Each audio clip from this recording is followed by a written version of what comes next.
Welcome to today's webinar, and thank you all for joining us for a discussion on balancing donor intent with crisis grant making. I'm Joanne Florino of the Philanthropy Roundtable, and I will be moderating today's program. At the Philanthropy Roundtable, we speak of protecting donor intent as a moral issue, demonstrating respect for individual differences and choices. We don't talk about it as a slavish adherence to minute details, but rather as a commitment to honor a donor's principles to maintain the integrity of his or her philanthropy over time. The Roundtable is publishing a new and expanded guidebook on donor intent next month, which will provide donors and those charged with honoring their legacies with advice and examples promoting grant making that is driven by deeply held values and a focused mission. Today, we'll be discussing how foundations committed to honoring donor intent can respond to unexpected emergencies that threaten the people and communities they serve. What considerations go into their decisions around the grants they award, their grant-making process, their short and long-term payout? Steve Moore, CEO of the M.J. Murdoch Charitable Trust based in Vancouver, Washington, and Tom Riley, president of the Connolly Foundation in Philadelphia, will discuss how their foundations have addressed the health and economic crisis caused by COVID-19. We are inviting you to submit questions throughout our conversation by using the Q&A feature at the bottom of your screen, and we'll address those questions at the end of our conversation. So thank you again for your participation today, and a special thank you to Steve Moore and Tom Riley. Steve, please start us off today by telling us a bit about the Murdoch Charitable Trust donor, its mission, and its grant-making focus. And I'd like you to talk a little bit about how specific your donor intent is and where did it come from? Great question. It's actually quite a great story too. Jack Murdoch was the benefactor who left his entire estate to form the M.J. Murdoch Charitable Trust upon his death. And he was one of the early Pacific Northwest high-tech entrepreneurs. And he was also someone who dearly loved the outdoors. He was robustly involved in the community, in communities around the Northwest. And so he had a lot of interest as well, and a lot of things that he, in fact, was a donor to. And so unusually, one of his good friends had asked him, did he have a will? And he said no, and realized that if he didn't have a will, everything he owned would be going to the government. That was kind of his worst nightmare. So he decided to get to his lawyer's office and get a will established, the last will and testament. And in doing so, really wrote down the general purpose and guidelines of the trust to nurture and enrich the educational, cultural, social, and spiritual life of individuals, families, and communities. And he named his three best friends as the first generation of trustees. When lawyers encouraged him to really be much more specific in some of the guidelines that he would give, Jack was somewhat resistant to that because he said, I have to trust in the people that I name to carry forth the kinds of things and the ways that I would work if once I am gone. Little did anyone know that just a few months later, as an amateur pilot, he was flying down the Columbia River and was in a tragic airplane accident and was drowned. And so sooner rather than later, the will was probated, and in 1975, the trust began. And so that gives you a little background. We work as a general purpose trust focused on arts and culture, health and human services, education and science research, and science education. And I can say more about that, but that gives you just kind of a general framing of how it's a testamentary trust. And so we have continued now for nearly 45 years. Thank you so much, Steve. Tom, why don't you tell us similar about the Connolly Foundation. Thanks, Joanne. I always like hearing that Murdoch story. That is terrific stuff. John and Josephine Connolly. It's kind of a classic American story. They were children of Irish immigrants. Grew up in a very poor area of Philadelphia, and became very successful. John Connolly was an industrialist and manufacturer, and with his success, he started this foundation in 1955. He had a very strong commitment to helping the poor. He was very patriotic about this country and about the opportunities that were here. He wanted, as I said, he had very kind of strong personal sense of charity, and got the foundation going, but he did not really express donor intent. He had a very strong personality. He gave away a lot of money during his life, so people knew the kinds of things that he gave to, but he didn't really write it down, which I think was pretty typical for people at the time.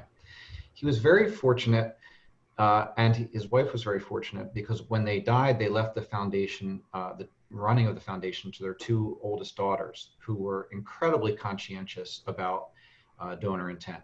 Again, it hadn't been written down, but they knew him they knew the two of them so intimately, and they respected their vision so much that they really wrestled over every grant. Would mom and dad like this? Or mom or dad hate this? Is this the kind of thing that they would support, or wouldn't they? And over the course of about 30 years, they sort of developed, I guess you'd say, a common law way of understanding donor intent. It wasn't codified or written down, but it was something that was talked about a lot. When I got involved, we started talking about, no, the way I got involved is the old-fashioned way, which is the Connollys were my grandparents. But the way that, one of the things we started talking about is what happens when the two daughters and the wonderful staff that they had hired over the decades, who were all kind of aging together, started moving on and new people came in. How would they be able to transmit this idea of donor intent for people who had never met the original donors, who hadn't spent years and decades immersed with these grantees? So we did a strategic planning process that had donor intent at the center of it. Everybody was interviewed. There was a very conscientious process of, what is donor intent? What fits? What doesn't? Some of those were very unpleasant conversations. Some of those were somewhat disputatious. But at the end of the day, we wound up with something that everybody agreed, this is what donor intent is. And it gave us some real good parameters about what to give to, what not. Geographic boundaries, what kinds of organizations, what kinds of grants. Now, as new people have come on, it's made grant making much clearer and much easier, and has given us targets to go to. That's proved out to be really helpful during this crisis. Our three areas are education, particularly Catholic education, human services, particularly programs that are direct charity to the poor or help people with entrepreneurship and self-sufficiency, and then culture and civics. All here in the Philadelphia area. In Philadelphia. Thank you. And I love that story. I love both stories, but it is important to have the hard conversations about values and mission in good times. Those are not the kinds of conversations you have when a crisis is staring you in the face. So, and Steve, some of our listeners may know this, but I know that you talked about it it'll be in the upcoming guidebook, that you did a lot of work around Jack Murdoch's donor intent when you came on board, interviewing people who knew him and things like that. So for both of you, you have a fairly settled expectation around donor intent. So I want to ask a question. You can hop in here, whoever wants to go first. When it became clear that we were facing a serious health crisis and then an economic crisis as well, I wonder how you prepared to make grant-making decisions. What kind of conversations did you initiate with your boards and with staff? And what role did your foundation's commitment to donor intent play in those conversations? Maybe we'll go to Tom first this time. Okay. Well, we did 5 things that were immediately responsive on this crisis.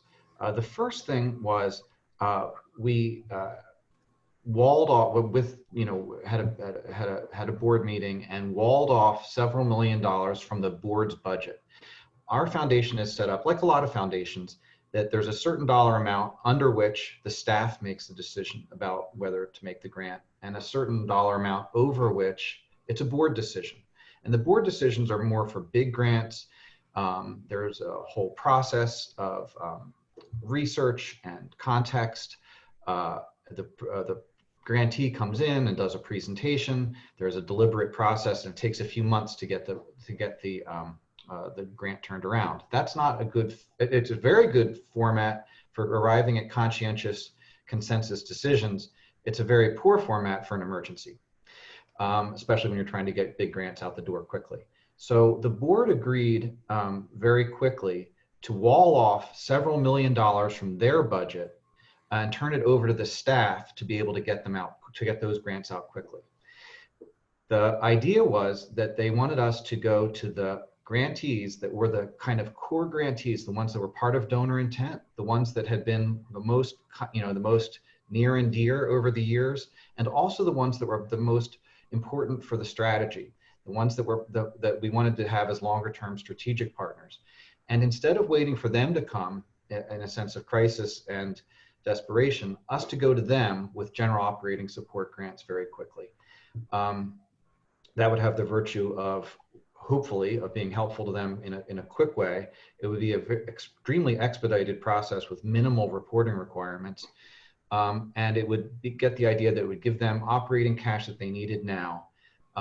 And it would also send, I hope, a strong signal that we consider them intimate partners going forward, not just for this crisis, but as people that we were investing in for the future. The other thing, the second thing out of the 5 that we did is we thought about the most urgent needs for our core donor intent and strategic nonprofit partners. So, and then that acted proactively, not just writing a check, but doing something. In this case, for us, it was the Catholic school system here. How are they going to be able to continue with students who didn't have access? So we provided Chromebooks for all of the families in the Archdiocese who don't have Chromebooks, who have kids in the schools. We had great nonprofit partners who turned that around very quickly. And that was done in just a matter of weeks, 2 weeks actually. Another example of doing something proactive there was these schools, their biggest anxiety is the tuition enrollment going forward. Well, we're not big enough to take on that whole problem, but rather than sit back and wait for the fire to spread to crisis, one thing that we could do, we thought, was take those children who are on partial scholarships, which for us was 400 kids, and increase their scholarships so that the parent portion would be small enough that hopefully they would be able to re-enroll, and that would give confidence to the schools that these kids would be coming back.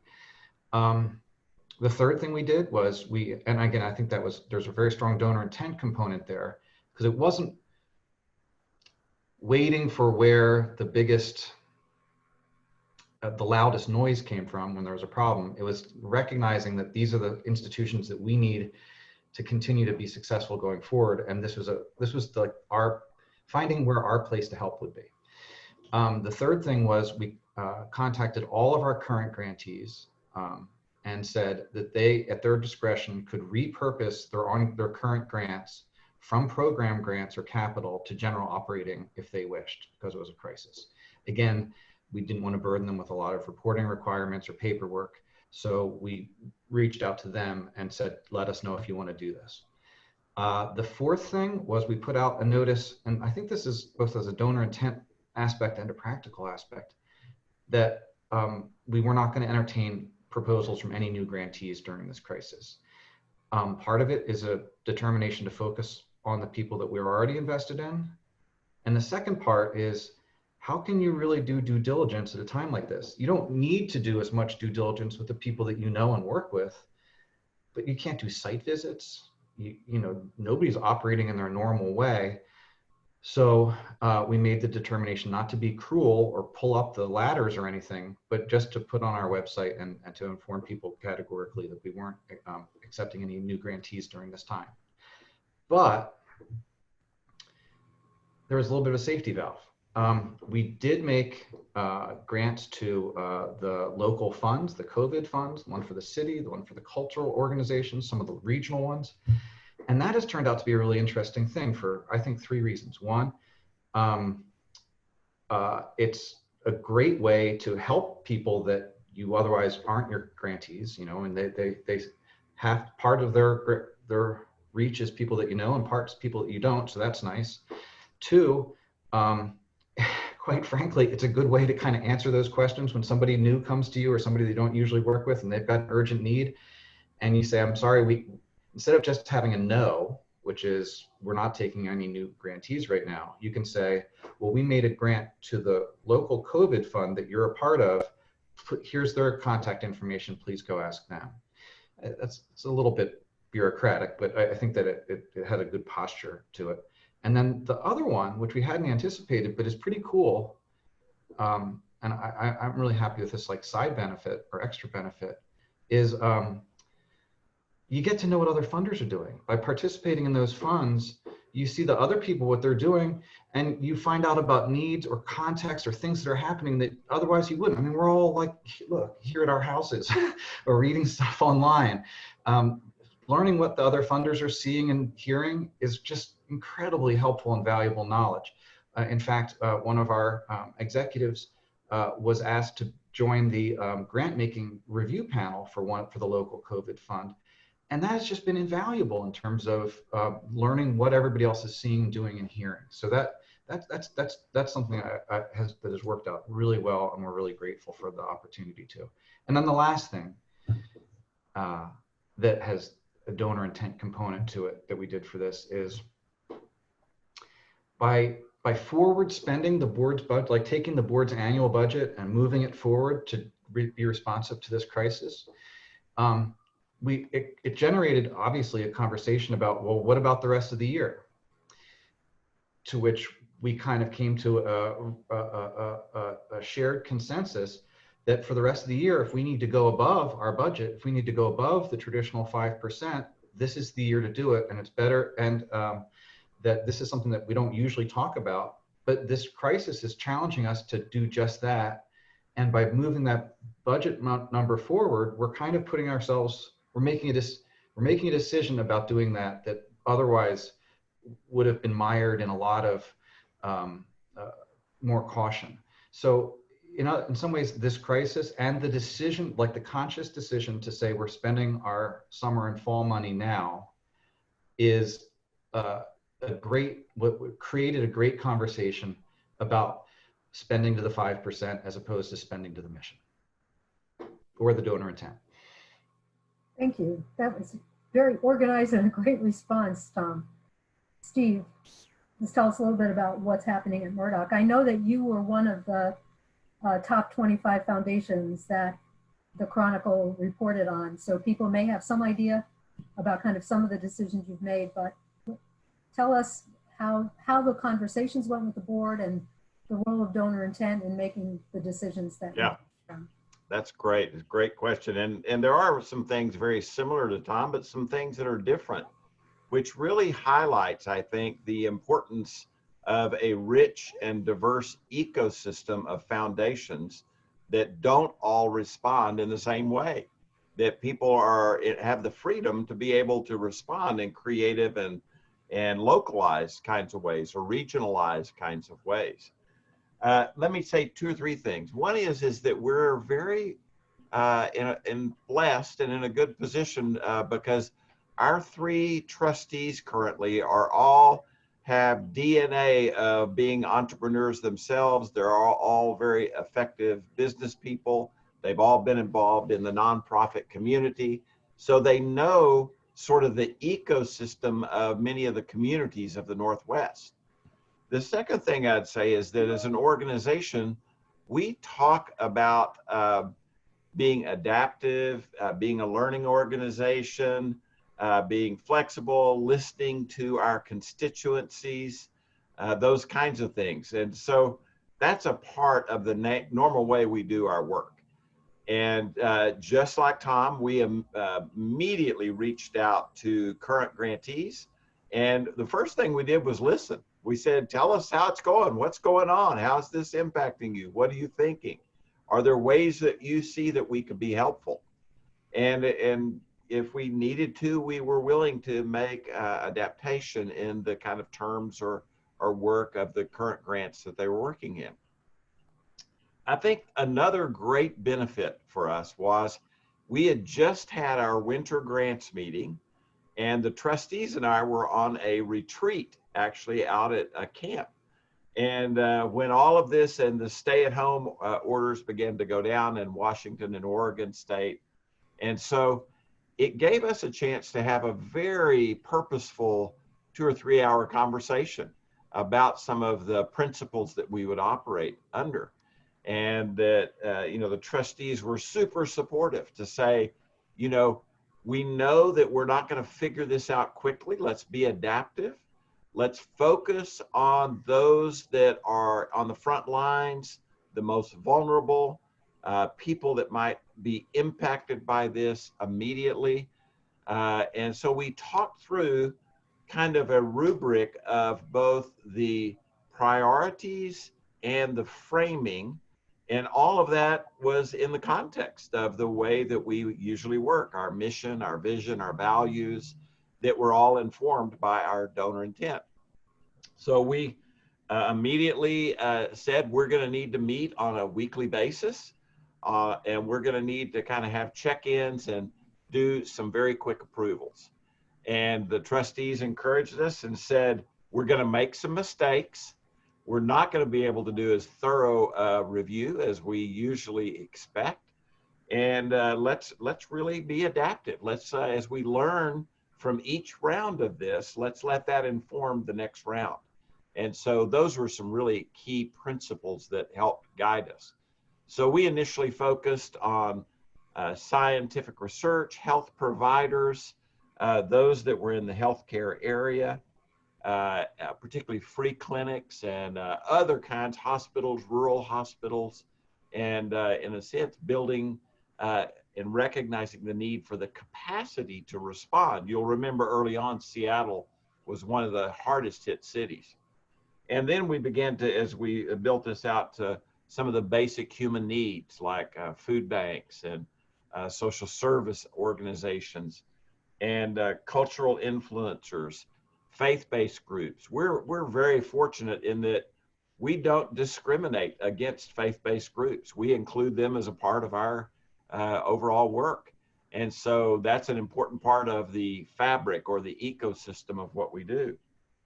And then we were working primarily with those grantees that we knew, because we had done deep dives with many of them and knew their business models, their boards, their leaders, the mission and the work that they were doing. But we also did grants to community foundations in the region, and volunteered one of our team to be on the advisory committee if the community foundation wanted it. And all but one said, yes, we'd love to have that kind of expertise on there.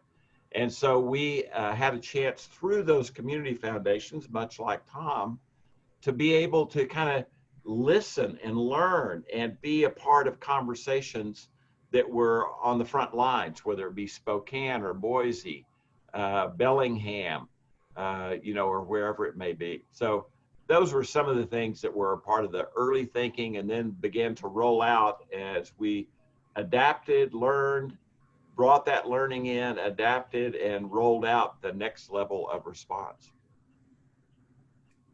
Thank you, Steve. So I want to, I've been looking at periodicals around philanthropy, articles, op-eds, and I will say I haven't seen much attention to donor intent in recent conversations, but we have seen some interesting articles about donors shifting all or a significant amount of grant-making dollars to COVID-related issues and organizations. There was a survey done in late April of individual donors, and that clearly showed that they were changing giving patterns pretty significantly, increasing their giving to hospitals and health causes, holding steady on giving to faith communities and social services, and cutting they're giving to cultural, educational, and environmental organizations. So for individuals, we are definitely seeing shifts, and those occur easily because an individual is, you know, the boss of what he or she gives. But it is a little different with foundations. You have a track record, you have existing grantees. And I thought it was interesting that the acting CEO of Newman's Own Foundation, for example, wrote an op-ed suggesting that small and medium-sized foundations should stay the course, because the organizations that they regularly support, even if they weren't on the front lines of this crisis, were certainly going to suffer because of it. And even at a very large foundation like Open Society, when the CEO announced that $130 million was going to be directed specifically to a COVID emergency fund, program officers protested because they were concerned about the long-term impact on their regular grantees.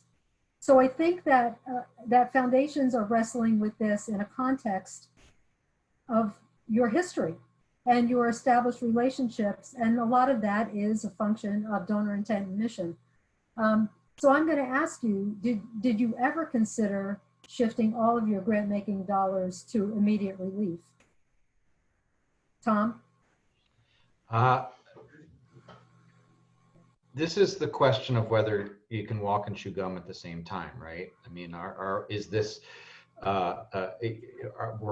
want to be responsive and we want to be in the moment and we want to be, you know, this is, the house is on fire right now, so you got to pay attention to the house that's on fire. But does that mean that you stop doing all your long-term things? I mean, most of us have strategic plans or long-term goals that are about long-term commitments and long-term investments. And if you take your eye off of them, so that's a real tension. I'd love to say I have a great answer or a perfect answer.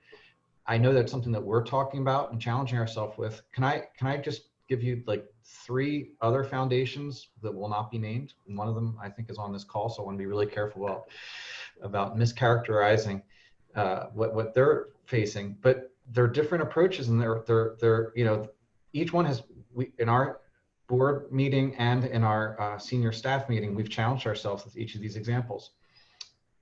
One of them, they said, it's the executive director of this very large foundation confessed to me with some exasperation the other day. He said, we have all these long-term commitments and all these plans. Our trustees only want COVID. They don't want anything else right now. They say that the house is on fire and they do not want us focusing on anything else. And that's a real staff management problem and program management problem, because, you know, you don't want things to go neglected. Hopefully this isn't going to last forever, but our trustees are so, maybe they're, you know, watching the news every day. And so so that's one imperative. Another one was the trustee, there was a foundation that has a strategic plan. And the trustees essentially said, you know, forget the strategic plan. We have 4 or 5 absolutely core donor intent grantees that are at the heart of our organization's history and mission. The strategic plan now is keeping those alive. And once this passes, we'll dust off our ongoing strategic plan. The third one that is an interesting challenge is a large foundation that has been on the sidelines and hung back, didn't contribute to any of the COVID funds, didn't participate in any of the other shared grant maker activities. And then when they did release what they were doing, if you squinted and looked closely, it was just the stuff that they were doing anyway. So in other words, they had made a decision that they were going to, as you said, stay the course, and then created, some window dressing to make it look like they were more actively engaged with this. I'm not saying which of those approaches is right or wrong, but people are wrestling with this question and coming out with very different answers. Steve, was that a topic that came up? You know, yeah, we had some really great discussions about this. And again, it comes back to the DNA, which forms the values that we think about. One of ours is take the long view. One of those is listen to what's going on. And so you have to hold those together. I think what we realized early on is that there was a level of response that we needed to make. There is also a reality in listening to our constituents that our regular commitment to building capacity and being there to help organizations better fulfill their mission needed to remain. So we're having to operate at multiple levels. We do programs and activities to support nonprofit communities, and we work with nonprofit support organizations in our region. And we realized in many of those programs, we, just like nonprofits, had to pivot and say, what do we need to do different? And we would ask organizations, what do you need to hear about? Who do you need to hear from? And so we created webinars. We flipped some of our programs to Zoom convenings. We actually learned and ended up contracting with about 30 organizational coaches around the region, made those available to organizations that could utilize them for 5 or 6 hours of consultation with the executives and their boards as they tried to kind of figure out their plan. We know they'd rather talk with an organizational coach than process all of that with us. And so it was those kinds of pivots and then responsiveness, as well as being proactive, that I think that really helped us. And our trustees actually said early on, let's not worry about, our 5%, go over it. If we need to go over it, we'll do that, but let's take the long view. We can start in on this and we can make adaptations as we go through. And so we're constantly revisiting that, thinking about that, asking where are we, what sort of pivots do we need to make in terms of grants, programs, activities, and other things. Thank you. I want to remind our audience again, too, that we are taking questions through the Q&A function at the bottom of your screen. So if you've got any questions at this point, please submit them there and I'll make sure to ask them. So you both have talked a lot about not so much changes in your focus, but definitely some changes in process. And we've seen that happening in many foundations. And in fact, there's sort of a list of grant-making changes on the Philanthropy Roundtable's COVID-19 website. It was, it might be being willing to consider cash grants to individuals or support for business, usually using intermediaries, or not requiring standard grant applications, or reducing reporting requirements, or making general operating support grants, maybe even making multi-year grants, because the expectation is that this crisis is going to cause ripples well into 2021 as well. Or Steve, the kinds of technical assistance that you've been providing the grantees. Do you think that any of the changes you've made during this crisis will become a regular part of your grant making moving forward? And if so, which ones? What are there places where you and the board and your staff probably are saying, oh, we could have been doing this all along. Let's keep doing it this way. So I'd be interested in hearing that. Steve, why don't you start? Yeah, that's a great question. And I would say, yes, and I don't know which ones or how. I think it's still too early to tell, but I think everyone has said it allowed us in some cases to accelerate things that we were already working on. It also showed us that some decisions that we had made in the last 2 or 3 years really helped set the stage for things that we needed to do in this time. So we had already kind of put in place an emergency operation plan and being able to work from home. Well, we had to put that into operations. And so everybody immediately started working from home. And we had that, we'd gone through that and developed that. So there are a lot of things that I think we had tried to anticipate. We didn't have a clue what it was going to be like. So we've had to work out a lot of the glitches of that. But there were other things that we say, yes, let's make note here. Let's remember this. Let's think about this. And we've learned a lot from others, and being in conversation and collaboration, participating in some pooled funds has also kind of helped us think through some things. And, we recognize that this is not just response. This is going to be a multi-phased uh, kind of a response in which we will have several iterations of how the philanthropic community will need to engage and be involved. So we want to be able to stay in it for the long haul. Taking the long view is one of our values, and we want to think short, mid, and long as we really think about things. Tom, what about Connolly?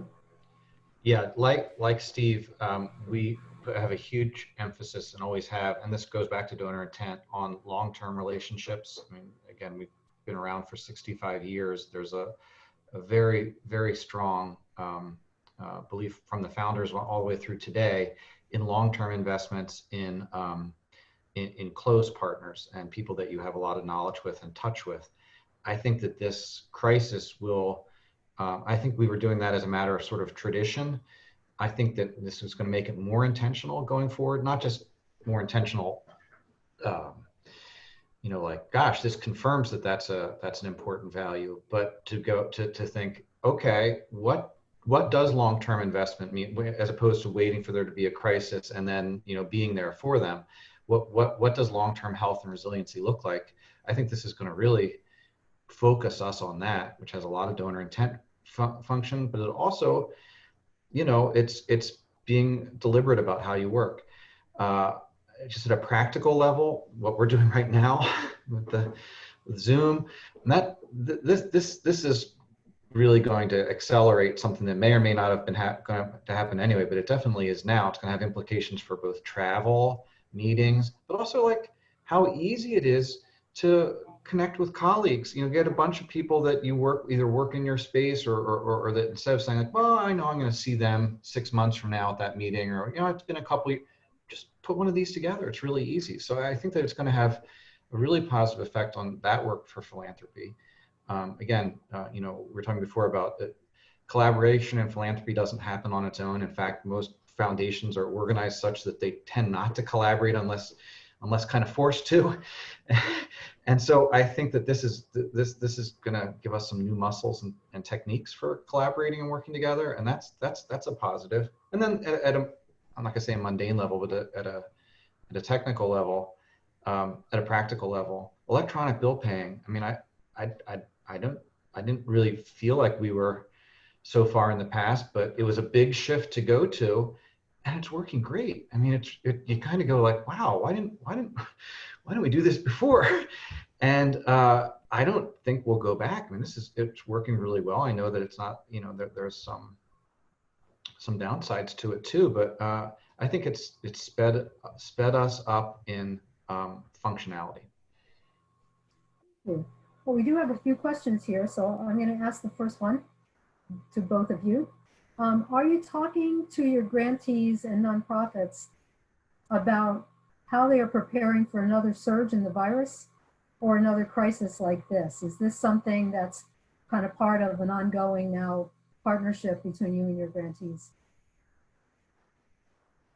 As far as we're concerned, we are always talking and learning and listening, and so we are asking those kinds of questions. What kind of things are they planning to do as re-entry begins? How are they beginning to think about the kind of stabilization and new reality?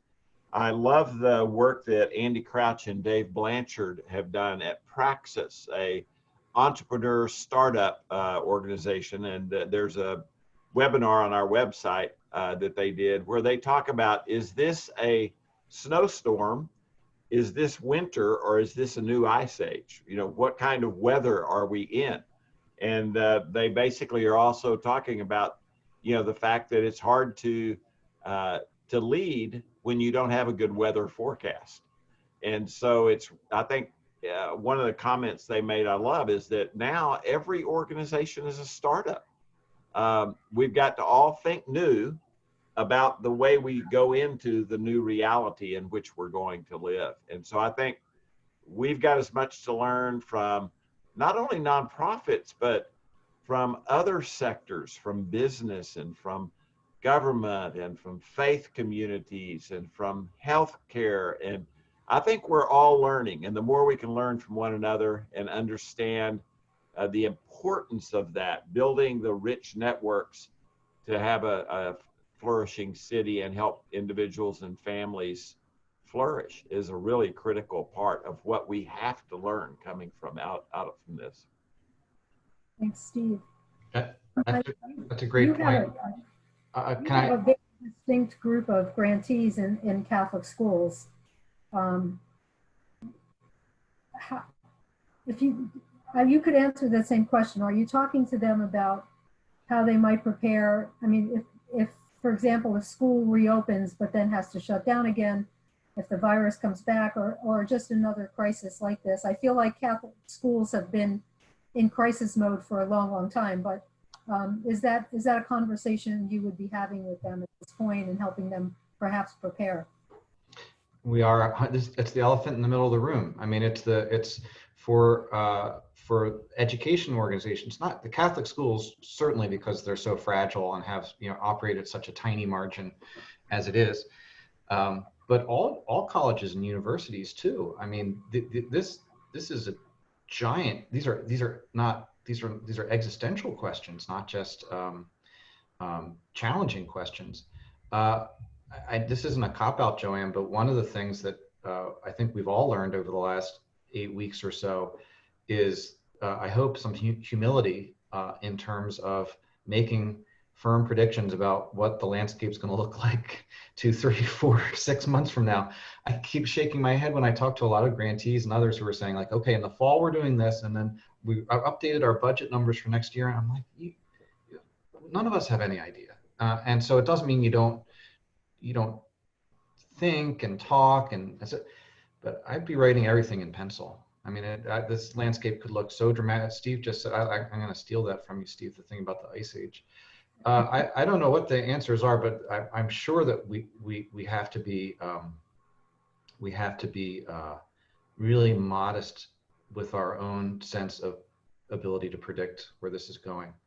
Can I talk about something that's a little related, Joanne? Sure. Which was one of the things that's related to that is, again, hopefully things get better if there's a second wave or a third wave. We don't know, but one thing that does seem likely, especially in any of those negative scenarios, is, and this is what we've been sort of challenging ourselves with, and I don't know if we're already there yet, but we've been talking with our board about it, talking with our staff about it, trying to think ourselves about it.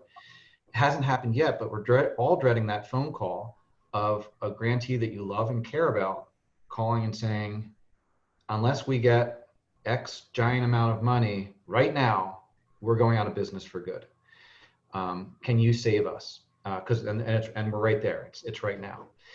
I think as an organization, you have to be prepared for what you're going to say at that time, rather than you go into what are we here to do mode at that time. The time for you to think about whether your job is to save a grantee, to reach way, way beyond what you're thinking about doing, to do an extraordinary thing.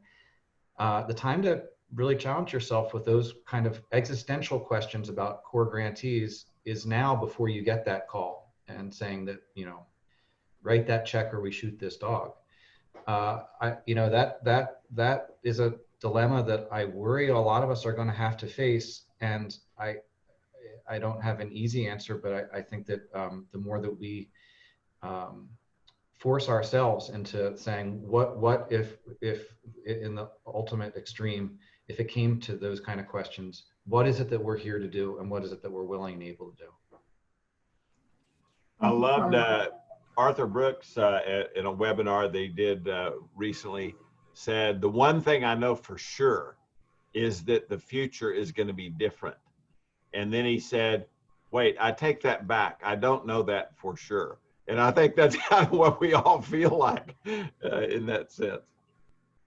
There have been a lot of jokes going around about people who use planners that by the end of April, they were throwing them in the trash. So I do think that a humility in approaching this is what we're all beginning to feel. Got a second question. Have either of you made any decisions around impact investing as part of your response to this emergency? Go ahead, Tom. I'll let you take that first if you want. No, we haven't. You know, it's funny. I know all foundations are different. We don't do any program-related investing. Our investment portfolio is managed to maximize returns deliberetely. I mean, you know, it's a conversation we have every year, and it's a decision that we arrive at every year. So we have not done grant making in that context, and we haven't changed that, and quite frankly we haven't even brought that up because that's like I said, it's sort of the decision that we make every year, so we just haven't done that. What I would say, Joanne, is that we view all of our fund managers as impact investing. We view them as partners. We pick them as much based upon their ability to bring great return as we do their values and their commitments, the way they work in the world. And they're committed to having an impact. And thank goodness we're going to need great fund managers in the world going forward. And so we view them as great partners, and we just so value, and we made calls to all of them just like we did our grantees and said, you know, help us learn. What should we understand? And here's some things we're trying to do. Do you have input for us? So we really view them as much as partners as we do grantees, as we do elected officials in our communities, as we do nonprofit leaders, those kinds of things. So we have a third question that I will respond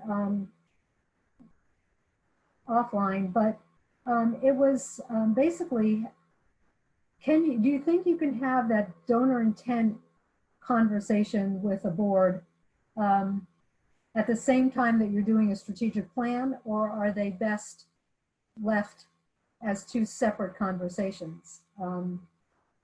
So Tom, I'm going to ask you to think about that, because you use the donor intent, it seems to me, to inform your strategic plan, but they were not happening at the same time, obviously. We're blessed in so many ways, and one of the ways I feel especially blessed is that we got that process completed before this crisis hit. You know, I mean, there are so many benefits to having clarity around donor intent and a shared sense of clarity. You think of a time like this where people are, just even as we've been talking about in these last couple of questions, dealing with, you know, life and death kind of questions for nonprofits, for grantees that you care about, for people in your community, for incredibly important organizations. That is the wrong time to be having board level arguments about, or even any level arguments about, like, this does fit or this doesn't fit, or there was this long simmering dispute about donor intent or about strategic mission that we've just all kind of tacitly agreed to look the other way and not talk about. It erupts now. This is the worst possible time to have those kind of disputes, and it could be donors are. I was talking to somebody yesterday who's not a grantee, a political person, who was saying, this is the time that donors are most needed. This is the time that foundations are never more critical than they are right now. And to think that your effectiveness could be hampered or paralyzed because you're wrestling over these important, you know, philosophical or directional questions, boy, if foundations are never more important than they are right now, the value of having clear donor intent and strategy is never more important than it is right now. Yeah, I think Tom is right. I think two mistakes we make on donor intent is talking about protecting it and guarding it. I think we need to talk about stewarding it and about growing it and exercising it, because it needs to be really understood in a living way. And I think one of the great things is we don't do a strategic plan. We have strategic priorities that are sort of like our guide stars. They're the things that inform our annual goal setting. And so those priorities are something we talk about all the time. We talk about the values all the time in a variety of different ways. And it's so helpful to us because it's just becomes a part of the DNA of the way we think as an organization. So it's not something like we dread or that we worry about. And I know that there are, I've worked and advised a couple of family foundations, and there are difficult conversations often if donors try to get overly restrictive, overly defined, and because it becomes static and sterile rather than robust stewardship and faithfulness. And I think that's one of the things that we've kind of got to shift that conversation a little bit. And that doesn't mean that it's ever changing. It just means that it's contextual in the times that we live. You have to really understand the values and get those settled and clear. That's a real critical component. Thank you, Steve. Well, it seems to me that you've both made a case that having a clear commitment to donor intent and the values that stem from that and the mission that stems from that was actually a great benefit in a crisis situation. And while some may think of it as a liability because it would block you from doing certain things, I think in this conversation, it's clear that it helped you avoid kind of hitting a panic button right at the beginning. And it gave you some time and a context in which to think more carefully about short and long-term needs and responses. So I want to thank you both for joining this conversation today. And I just want to remind our listeners that if you have any questions or you want to follow up on this, you can reach me at my email at the Philanthropy Roundtable. It's jflorino@philanthropyroundtable.org. And that very soon now we'll be seeing hard copies of our new guidebook on donor intent. And Steve, I'm sorry, but the title is Protecting Your Legacy, Wise Giver's Guide to Honoring. I wish, I helped you there, Joanne.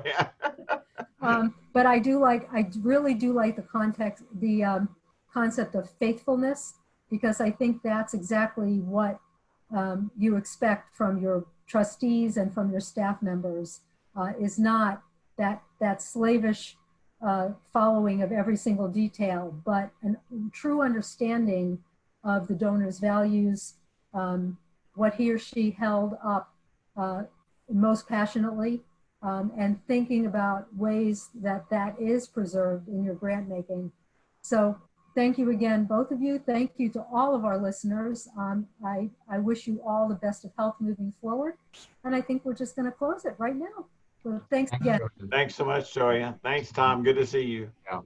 Thank you.